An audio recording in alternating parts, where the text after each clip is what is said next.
ఘన విజయాలను సొంతం చేసుకుంటూ అనతి కాలంలోనే గ్లోబల్ స్టార్ గా ఎదిగిన రామ్ చరణ్ కీర్తి కిరీటంలో మరో డైమండ్ చేరింది. చెన్నైకి చెందిన ప్రముఖ వెల్స్ యూనివర్సిటీ ఆయనకు గౌరవ డాక్టరేట్ ను అందించింది.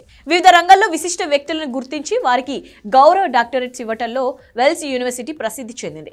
ఈ ఏడాదికి గాను ఎంటర్టైన్మెంట్ రంగంలో రామ్ చరణ్ చేసిన సేవలకు వెల్స్ యూనివర్సిటీ 14వ వార్షికోత్సవ వేడుకల్లో ఆయనకు గౌరవ డాక్టరేట్ ని అందించింది. తనపై ఇంత ప్రేమాభిమానులు చూపించి గౌరవంతో డాక్టరేట్ బహుకరించిన వెల్స్ యూనివర్సిటీ వారికి మనస్ఫూర్తిగా ధన్యవాదాలు తెలియజేసుకుంటున్నాడు రామ్ చరణ్.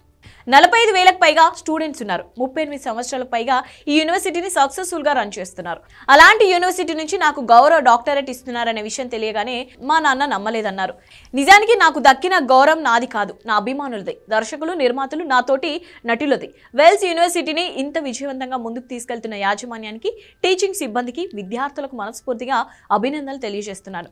చెన్నై నాకెంతో ఇచ్చింది. నాకే కాదు, మా నాన్నగారు తన ప్రయాణాన్ని కూడా ఇక్కడి నుంచి ప్రారంభించారు. నా సతీమణి ఉపాసన వాళ్ళు అపోలో హాస్పిటల్స్ ను కూడా ఇక్కడి నుంచి మొదలుపెట్టారు. తెలుగు సినీ ఇండస్ట్రీలో 80% మందికి చెన్నైతో మంచి అనుబంధం ఉంది.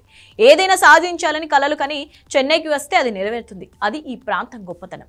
అన్ని రంగాల వారికి ఈ భూమి కలలు నెరవేర్చే విధంగా ఉంటూ వస్తుంది. తాను ఇక్కడ విజయ హాస్పిటల్లోనే పుట్టి పెరిగాను. సినిమాల విషయానికి వస్తే ప్రముఖ డైరెక్టర్ శంకర్ గారితో గేమ్ చేంజర్ సినిమా చేస్తున్నాను. ఆయనతో వర్క్ చేయాలని చాలా మంది అనుకుంటారు.